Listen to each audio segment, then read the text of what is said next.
سب سے پہلے انسان قرآن سے خود نصیحت حاصل کرے اور پھر دوسروں تک اس نصیحت کو پہنچانے کی کوشش کرے۔ اور اس سے یہ چیز بھی سامنے آتی ہے کہ یہ جو ہمارا عمومی طرز عمل ہے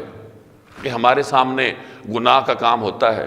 اور گناہ پر مشتمل مجالس ہوتی ہیں، مخلوط محافل ہوتی ہیں، مخلوط ناچ گانے کی تقریبات ہوتی ہیں، اور بدقسمتی سے تعلیمی اداروں میں ہوتی ہیں، اور اس سے بڑی بدقسمتی سے جو استاد کہلاتا ہے وہ ان کاموں میں مصروف ہوتا ہے، تو ایسے کاموں کو دیکھ کر اگر کوئی شخص اپنے دل پر بوجھ محسوس نہیں کرتا تو اسے تھوڑا غور و فکر کرنا چاہیے کہ میرے دل میں کہیں ایمان ہے بھی یا نہیں، کیونکہ ایمان کا آخری مرتبہ کیا ہے کہ دل سے برا سمجھا جائے۔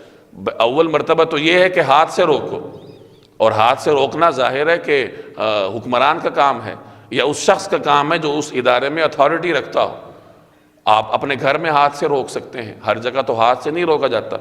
اور ہاتھ سے کہیں نہیں روکا جا سکتا تو دوسرا درجہ یہ ہے کہ زبان سے روکو، اور یہ ہر جگہ ہو سکتا ہے حکمت مصلحت کے ساتھ۔ آپ کا دوست ہے تو آپ اس کو تلخی کے ساتھ بھی سمجھا سکتے ہیں، دوست سے بعض اوقات ڈانٹ ڈپٹ بھی کر لیتا ہے، تو جہاں دنیاوی کاموں میں ہم دوست آپس میں ایک دوسرے کو ڈانٹ ڈپٹ کرتے ہیں اور ایک دوسرے کی ڈانٹ ڈپٹ سنتے ہیں، برداشت کرتے ہیں، تو وہاں دین کے معاملے میں بھی ڈانٹ ڈپٹ ہو جائے تو دوست کو تلخی کے ساتھ بھی بوقت ضرورت آپ دین کی بات سمجھا سکتے ہیں۔ اور اگر آپ سے کوئی بڑا ہے مرتبے میں یا عمر میں تو آپ اس کی منت سماجت کر کے اس کو سمجھا سکتے ہیں، وہ آپ سے ناراض نہیں ہوگا اگر آپ حکمت کے ساتھ مصلحت کے ساتھ منت سماجت کر کے مؤدبانہ لہجے میں اس کو مخاطب کریں کہ یہ جو کچھ ہمارے ہاں ہو رہا ہے آپ کے ادارے میں، آپ کے گھر میں، یہ دین کے علی الاعلان مخالف ہے۔ تو دوسرا درجہ کیا ہے کہ زبان سے سمجھاؤ، اور جیسے میں نے عرض کیا کہ حکمت اور مصلحت کے ساتھ ہر معاشرے میں اور ہر جگہ اس پہ عمل ہو سکتا ہے بشرطے کہ ہمارے اندر تڑپ ہو۔ اور تیسرا درجہ کیا ہے کہ دل سے برا سمجھا جائے، اس کے بعد تو ایمان کا درجہ ہی نہیں ہے۔ اب ہمیں غور کرنا چاہیے کہ اگر میں کسی ادارے میں کام کرتا ہوں، کسی فیکٹری میں کام کرتا ہوں یا اپنے محلے میں رہتا ہوں اور وہاں پر مخلوط ناچ گانا ہوتا ہے، لوگ نماز سے بیگانہ ہیں، اور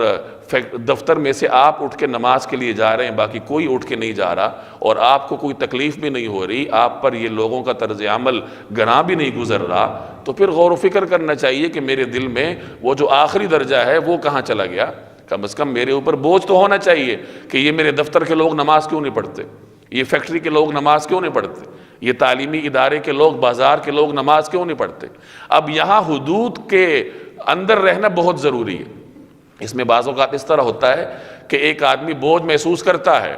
لیکن وہ بوجھ محسوس کرتے کرتے دوسروں سے نفرت کرنے لگ جاتا ہے۔ نماز پڑھنے والا نماز نہ پڑھنے والوں سے نفرت کرنے لگ جائے گا، اور اس کے دل میں کبر آ جائے گا کہ میں تو اللہ کا نیک بندہ ہوں اور یہ سارے جو ہیں پتہ نہیں یہ جانور ہیں یا درندے ہیں یا کیا ہیں۔ یہ طریقہ کار غلط ہے۔ میں بار بار عرض کرتا رہتا ہوں کہ دین کا کام کرنا، دین کی بات آگے پہنچانا، یہ بہت بڑی ذمہ داری ہے، اور اس ذمہ داری کو سمجھنے کی بھی ضرورت ہے کہ یہ کام کیا کیسے جاتا ہے۔ تو اپنے دل پر بوجھ محسوس کریں، اور اس بوجھ کو محسوس کرنے کے بعد دوسروں تک پیغام پہنچائیں، لیکن حدود میں رہتے ہوئے کہ ان کے ساتھ ہمدردی ہو۔ ایک شخص اگر ساری عمر نماز نہیں پڑھتا تو مجھے اس سے نفرت کرنے کا کیا حق ہے؟ ہو سکتا ہے اللہ تعالیٰ اسے آخری عمر میں توبہ کی توفیق دے دے۔ تو اس بنیاد پر کسی سے نفرت نہیں کی جا سکتی کہ وہ گناہگار۔ نفرت گناہ سے ہوتی ہے، گناہگار سے نفرت نہیں ہوتی۔ گناہگار کے ساتھ ہمدردی ہوتی ہے کہ شاید یہ راہ راست کی طرف آ جائے۔ تو یہ حدود ہیں، ان حدود کے اندر رہتے ہوئے ہم میں سے ہر شخص کی ذمہ داری ہے کہ وہ اپنے ماحول میں رہتے ہوئے حکمت بصیرت کے ساتھ، مصلحت کے ساتھ، ان حدود میں رہتے ہوئے دین کا پیغام آگے پہنچائے۔ وَذَكِّرْ بِهِ